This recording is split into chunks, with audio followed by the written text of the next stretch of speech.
ಬ್ರಿಟಿಷರು ಭಾರತವನ್ನು 190 ವರ್ಷ ಆಳಿದರೂ ಅವರು ಗೆಲ್ಲದೆ ಹೋದ ಒಂದು ಎಂದರೆ ಗೋವಾ. ಪೋರ್ಚುಗೀಸರು ಗೋವಾವನ್ನು 450 ವರ್ಷ ಆಳಿದ್ರು. ಈಗಿನ ಪ್ರಸಿದ್ಧ ಮುಂಬಯಿಯ ಮೂಲ 7 ದ್ವೀಪಗಳು. ಅದನ್ನು ಬ್ರಿಟಿಷರಿಗೆ ಪೋರ್ಚುಗೀಸರು ಅರಸುಮನೆತನಗಳ ಮದುವೆ ಸಂಬಂಧವಾಗಿ ಬಿಟ್ಟುಕೊಟ್ಟಿದ್ದರು. ಆಗಿನ ಒಪ್ಪಂದದಂತೆ ಬ್ರಿಟಿಷರು ಗೋವಾ ವಶಪಡಿಸಿಕೊಳ್ಳುವ ಪ್ರಯತ್ನ ಮಾಡಲಿಲ್ಲ. ಪೋರ್ಚುಗೀಸರು ಬ್ರಿಟಿಷರು 1947ರಲ್ಲಿ ಭಾರತ ಬಿಟ್ಟ ಬಳಿಕವೂ ಆಳಿದರು. ಗೋವಾ ಸ್ವಾತಂತ್ರ್ಯವಾದುದು 1961ರಲ್ಲಿ.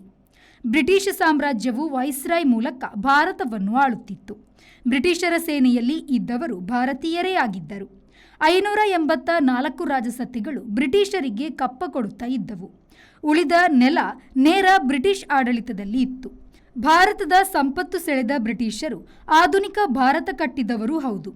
ರೈಲು, ಬಸ್ಸು, ವಿಮಾನ, ಅಂಚೆತಂತಿ, ಫೋನ್ ಎಂದು ಸಾಕಷ್ಟು ಆಧುನಿಕ ವಿಧಾನವನ್ನು ಭಾರತವು ಬ್ರಿಟಿಷರ ಕಾಲದಲ್ಲಿ ಕಂಡಿತ್ತು.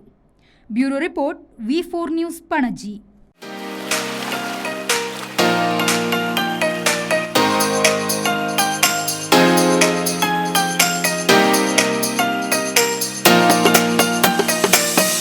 Tandoor Family Restaurant brings you Mangalorean Seafood Thali.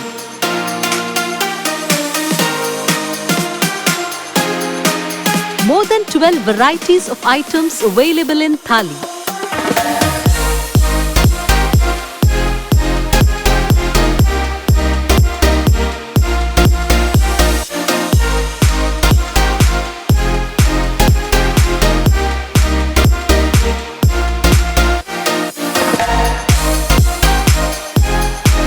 Enjoy varieties of coastal cuisines at Tandoor. Tandoor Family Restaurant, Pintos Lane, Jail Road, Karungalpadi, Mangalore. Contact 7760 609090.